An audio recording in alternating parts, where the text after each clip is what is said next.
গৌসুল আজম মাইজভান্ডারীর দরবারে ওসিয়ে গৌসুল আজম মাইজভান্ডারী শিক্ষা দিচ্ছেন দমে দমে জপরে মর।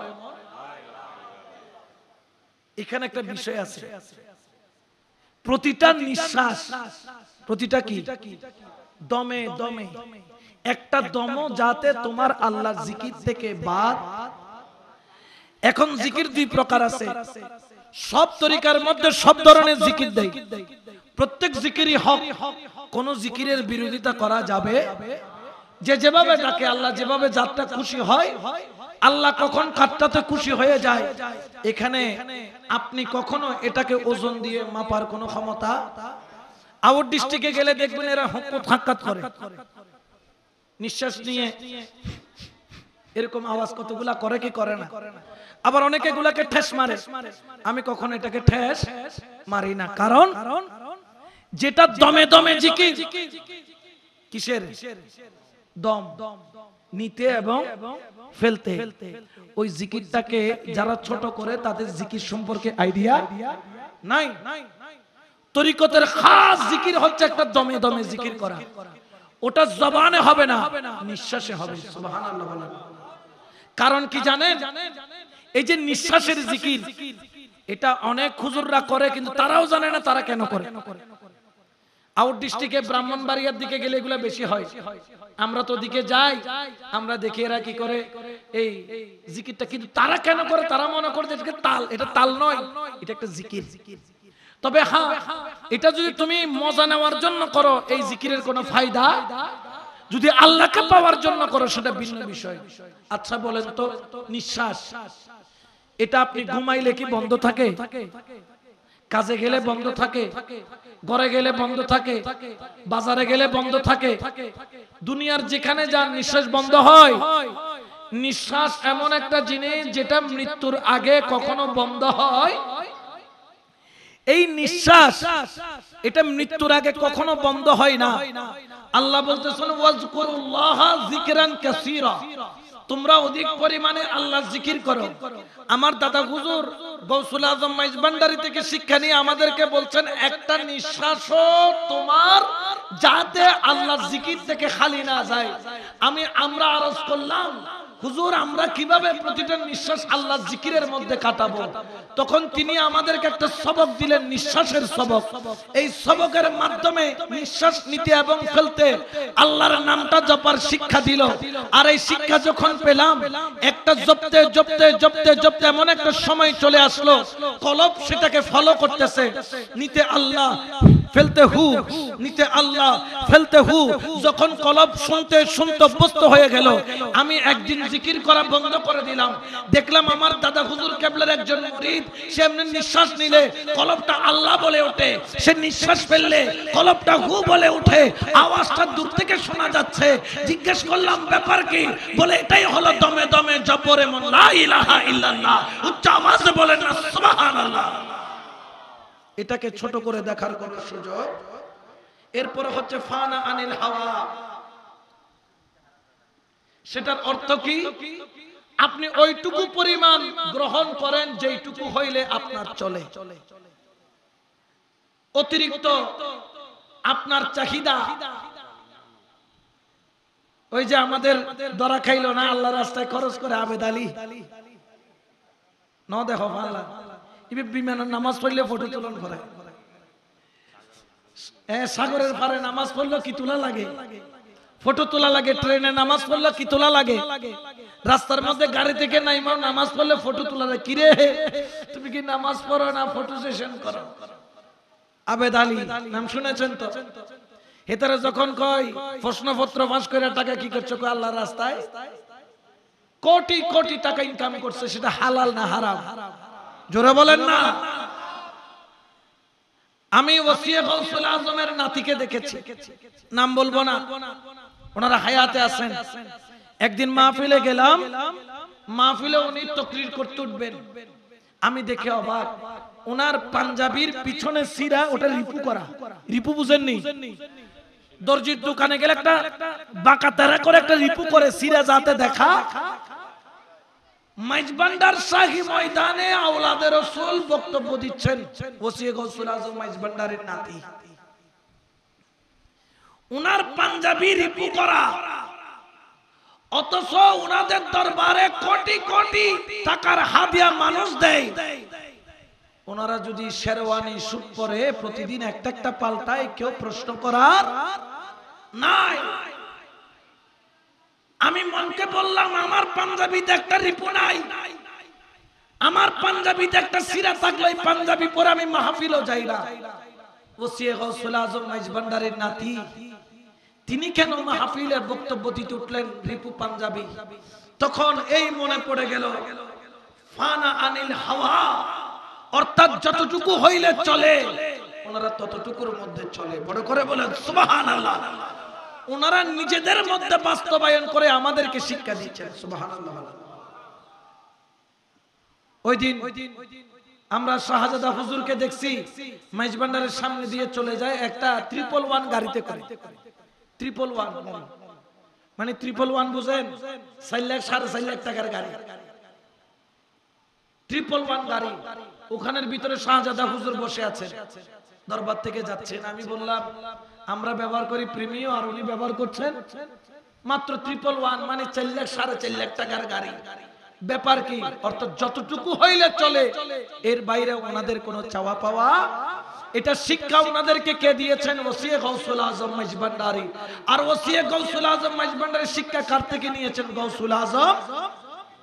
এরপর ফানা আনিল ইরাদা, অর্থাৎ নিজের ইচ্ছার চাইতে খোদার ইচ্ছাটাকে কি দেওয়া? প্রাধান্য দেওয়া। জোরে বলেন কার ইচ্ছা?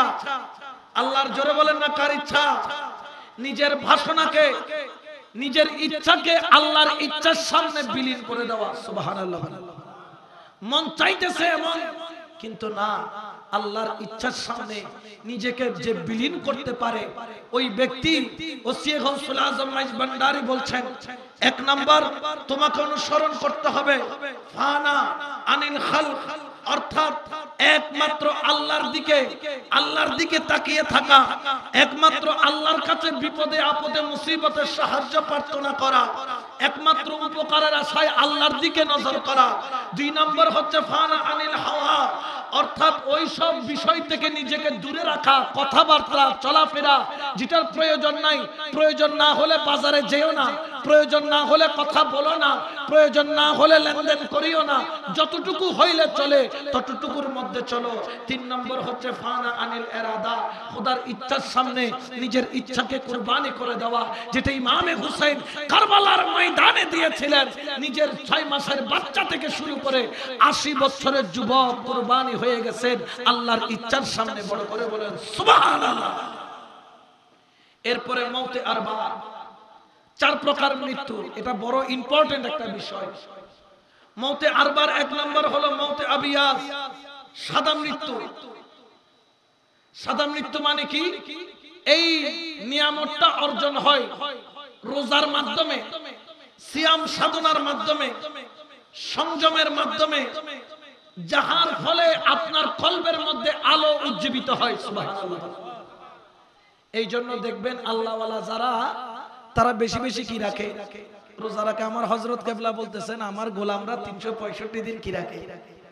তার একজন হুজুর, এটা আল্লাহ 365 দিনের ভিতরে কদিন দিনরে রোজা ন রাখতে হই দেন না, রোজা রাখন হারাম নয়, কুরবানি 3 দিন রোজা রাখা কি?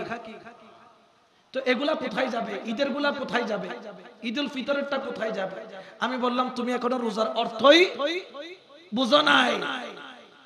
অনেকে রোজা রাখতেছেন কিন্তু সুদের টাকা খাইতেছেন, এদিকে রোজা রাখতেছেন গালাগালি করতেছেন, রোজা রাখতেছেন পাল্লাই ওজনে বেজাল করতেছেন, রোজা রাখতেছেন ভাই বেরাদারের হককে নষ্ট করতেছেন, রোজা রাখতেছেন মা বাবাকে না খাওয়াইয়া বাইরে মিসকিনকে খাওয়াচ্ছেন। আছে না নাই?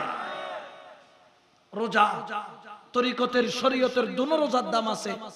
তরিকতের রোজা একটা আছে, শরীয়তের রোজা একটা। মুর্শিদের কাছে গেলে তরিকতের রোজারও শিক্ষা দিবে। এই জন্য সাদা মৃত্যু মওতে আবিয়াস, যেটা উপবাসের মাধ্যমে, আপনার রোজার মাধ্যমে যেটা আপনার অর্জন হয়। এরপরে হচ্ছে মওতে আসওয়াদ, কালো মৃত্যু। এটা অর্জন হয় শত্রুর নিন্দা থেকে, আমরা মাইজ ভান্ডারে আমাদেরকে ঘৃণা করে এরকম মানুষ আছে না নাই? আর গাল দিতে নাই, কিন্তু তারপরও আমরা কাউকে ঘৃণা করি না, আমরা মহব্বত করি। আমাদেরকে বিভিন্ন ভাবে বিভিন্ন কথা বলে আমাদেরকে তিরস্কার করে। আমার ওসি গৌসুল আজম মাইজ ভান্ডারী বলছেন, তুমি নারাজ হয়ো না, এটাটাও তোমার একটা ফায়দা। সে যখন তোমার বিরুদ্ধে বলবে, তোমার শত্রুতা করবে, তোমার বিরুদ্ধে কলঙ্ক দিবে, তখন তোমার গুনাহগুলা তার কাঁধে ট্রান্সফার হবে, তার নেকিগুলা তোমার কাঁধে ট্রান্সফার হবে। এরকম আছে না? এই জন্য তো আমরা বলি, ওরা নিন্দুকেরা নিন্দা করুক, ওরা নিন্দা করা স্বভাব তার, আমার প্রাণে খোঁজে মাইজ ভান্ডার, ওরে নিন্দা করলে কি ক্ষতি আমার। গৌসুল আজম মাইজ ভান্ডারীর গুণ কি জানেন? আমরা সিঙ্গেল পঞ্জতনী নই, আমরা ডাবল পঞ্জতনী। সুবহানাল্লাহ বলেন। সিঙ্গেল পঞ্জতনী নয়, আমরা ডাবল পঞ্জতনী। ডাবল মানে কি? এক নাম্বার হচ্ছে রাসূল, দুই নাম্বার মা ফাতেমা, তিন নাম্বার মাওলা আলী, চার নাম্বার ইমামে হাসান, পাঁচ নাম্বার ইমামে কয়জন? এই পাঁচজন আখিলে বাইতে রাসূল। এটা হচ্ছে সিঙ্গেল। শুধু সিঙ্গেল মানে এরা হচ্ছে শিয়া, এরা কি? কিন্তু আমরা মাইজ ভান্ডারের সিঙ্গেল না ডাবল। এদিকে কে? এক নাম্বার রাসূলুল্লাহ, দুই নাম্বার সিদ্দিক আকবর, তিন নাম্বার ফারুক আজম, চার নাম্বার উসমানে জিন্নুরাইন, পাঁচ নাম্বার মাওলা কয়জন? এদিকেও কয়জন? এদিকেও কয়জন? তবে এই পাঁচ জনের মধ্যে মিল কি জানেন? এদিকেও রাসূলুল্লাহ, এদিকেও রাসূলুল্লাহ, এদিকেও মাওলা আলী, এদিকেও মাওলা আলী। বড় করে বলেন না সুবহানাল্লাহ। এজন্য আমরা মাইজ ভান্ডারীর ডাবল পঞ্জতনী। আমরা খোলাফায়ে রাশিদিনকেও মানি, সাহাবায়ে কেরামদেরকেও মানি, আবার আহলে বায়াতকেও মহব্বত।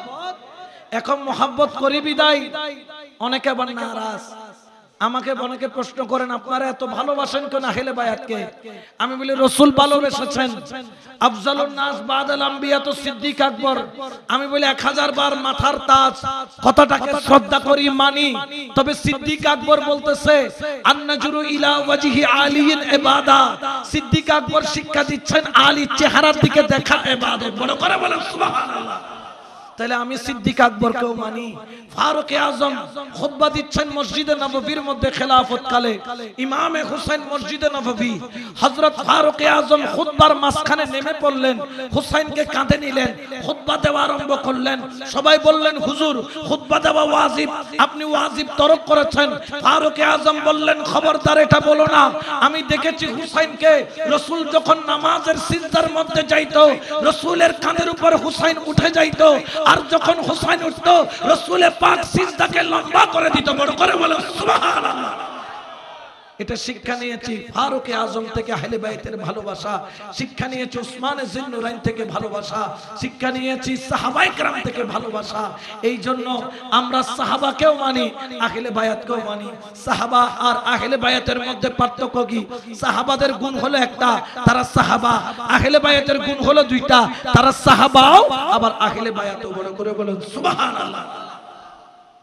এরপরে ওসিয়ে গাউসুল আজম আমাদেরকে শিক্ষা দিচ্ছেন মওতে আহমর, লাল মৃত্যু। এই যে একটু আগে বললাম কাম, লোভ, এগুলা থেকে বাঁচার জন্য আপনাকে এই সপ্ত কর্ম পদ্ধতির মধ্যে লাল মৃত্যুর জ্ঞান অর্জন করতে হবে। অর্থাৎ আপনাকে কাম ভাব থেকে, লালসা থেকে, রিপুর দমন থেকে মুক্ত হওয়ার জন্য এই সপ্ত কর্ম পদ্ধতিকে অনুসরণ করতে হবে। এরপরে সর্বশেষ হচ্ছে মওতে আখরাজ, সবুজ মৃত্যু। অর্থাৎ সেটা হলো নির্বিলাস জীবন যাপন করা, অর্থাৎ সাধারণ জীবন যাপন যাকে বলা হয়। এই জন্য ওসিয়ে গাউসুল আজম মাইজ ভান্ডারী দেখতেন তিনি সাধারণ ভাবে চলতেন, সাধারণ কাপড় পরতেন, তেমন অতিরিক্ত আহামরি তিনি পোশাক লেবাস তিনি ধারণ করতেন না। কারণ কি? এটা গাউসুল আজম মাইজ ভান্ডারীর শিক্ষা। বড় করে বলেন সুবহানাল্লাহ। তাহলে আজকের এই মাহফিলের এইখান থেকে আমরা শিক্ষা নিলাম যে আমরা আহলে বায়াতের আদর্শের উপর, ওসিয়ে গৌসুল আজম মাইজ ভান্ডারের আদর্শের উপর চলবো। আল্লাহ আমাদেরকে সেই তৌফিক দান করুন। আরো জোরে বলেন না আমিন। তো আপনাদের খেদমতে আরো রাখবো। আলোচনা এগুলো অনেক দীর্ঘ, আরো আধা ঘন্টা 1 ঘন্টা আলোচনা করার প্রিপারেশন আমার ছিল, কিন্তু আলোচনাকে লম্বা করব না, যেহেতু সরকার রাত 12টার পর থেকে কারফিউ কি করেছে, জারি করে দিয়েছে। এই জন্য যেহেতু কারফিউ জারি করেছে সেনাবাহিনী, 12টার পর থেকে চারিদিকে বিচরণ করবে। তো এই জন্য আমাদেরকে আপন বাসস্থানের দিকে যেতে হবে। তো আপনাদের খেদমতে শুধু একটা আরজ রাখবো, এই যে ওসিয়ে গৌসুল আজম বেলায়েতে মুতলাকার মাধ্যমে সপ্তকর্ম পদ্ধতির যে পদ্ধতি আমাদেরকে দিয়েছেন, এটা কি ভালোর জন্য না খারাপের জন্য? কিসের জন্য? এটা অনুসরণ করলে মানুষ আল্লাহ পর্যন্ত পৌঁছবে, তাতে কোনো ধরনের বিন্দু পরিমাণ সন্দেহ নাই। এই জন্য আপনারা যারা আওলাদে গৌসুল আজম মাইজ ভান্ডারের হাতে বায়াত হয়েছে, খেয়াল রাখবেন, বায়াত হওয়ার নাম মানে শুধু 10 মাস উরুসে গিয়ে হাজিরা দেওয়ার নাম বায়াত নয়। বায়াত হওয়ার নাম মানে বছরে একটা মহিষ হাদিয়া দিতে হবে, এটার নাম বায়াত নয়। বায়াত মানে আপনি 22শে চৈত্র গিয়ে হাজিরা দিবেন, এটার নাম বায়াত নয়। বায়াত মানে 27শে রবিউল আউয়াল 20শে রবিউল আউয়াল উপস্থিত হবেন, এটার নাম বায়াত নয়। বায়াত মানে কি? ওসিয়ে গৌসুল আজম মাইজ ভান্ডারের এই সপ্তকর্ম পদ্ধতিকে অনুসরণ করে গৌসুল আজম মাইজ ভান্ডারের দরবারে উপস্থিত হওয়া। এই জন্য আজকে বালিশের মধ্যে মাথা রেখে চিন্তা করবেন, নিজেকে নিয়ে ভাববেন, আপনি আজকে সারাদিন কি কর্ম করেছেন, সারাদিন কি ন্যায় করেছেন, অন্যায় করেছেন, গুনাহ করেছেন, এবং আল্লাহর দরবারে সেজন্য তওবা করবেন। জেনে রাখবেন, আল্লাহ পাক ঘোষণা করেন, কদ আফলাহা মান যাক্কাহা ওয়া কদ খাবা মান দাসসাহা। ওই ব্যক্তি সফল যে নিজেকে পরিশুদ্ধ করলো, ওয়া কদ খাবা মান দাসসাহা, কিন্তু ওই ব্যক্তি বিফল যে নিজেকে পরিশুদ্ধ করতে পারলো না। ওসিয়ে গৌসুল আজম মাইজ ভান্ডারীর আওলাদের হাতে বায়াত নিলাম, কিন্তু সপ্তকর্ম পদ্ধতিকে অনুসরণ করলাম না, নিজেকে পরিবর্তন করতে পারলাম না, তাহলে আপনার আসা যাওয়া উঠা বসা এটা কোনো ফায়দা হবে? ওসিয়ে গৌসুল আজম বলবেন, আমি তো তোমাকে সপ্তকর্ম পদ্ধতি দিয়েছি, তুমি সেটা মানছো। আমি বলেছি নির্বিলাস জীবন যাপন, তুমি বিলাসিতা করেছো। আমি বলেছি কাম ক্রোধ থেকে বেঁচে থাকার জন্য, লালসা থেকে, তুমি তো জেনার মধ্যে লিপ্ত হয়েছো। আমি বলেছি হারাম থেকে বেঁচে থাকার জন্য, তুমি হারামের মধ্যে লিপ্ত হয়েছো। এইভাবে যদি আপনি চলেন, তাহলে কখনো ওসিয়ে গৌসুল আজমের আদর্শ আপনার ভিতরে আসবে। আর যদি ওসিয়ে গৌসুল আজম মাইজ ভান্ডারীর আপনি যদি এই শব্দকর্ম পদ্ধতি মেনে চলেন, খোদার কসম কাল কিয়ামতের ময়দানে লাওয়াই আহমদি চাঁদওয়ার নিচে আমার গৌসুল আজম মাইজ ভান্ডারী আপনাকে ডেকে ডেকে ডেকে ডেকে চাঁদওয়ার নিচে তুলে নেবেন, বলবেন, আয় তুই তো আমার আদর্শকে ধারণ করেছিস, দুনিয়াতে আমার আদর্শকে লালন পালন করে মুস্তাফা আল্লাহকে ভালোবেসেছিস, এই চাঁদওয়ার মধ্যে তোর জন্য আমি খুলে দিলাম দরজা, বুলন্দ করলাম, বড় করে বললাম সুবহানাল্লাহ।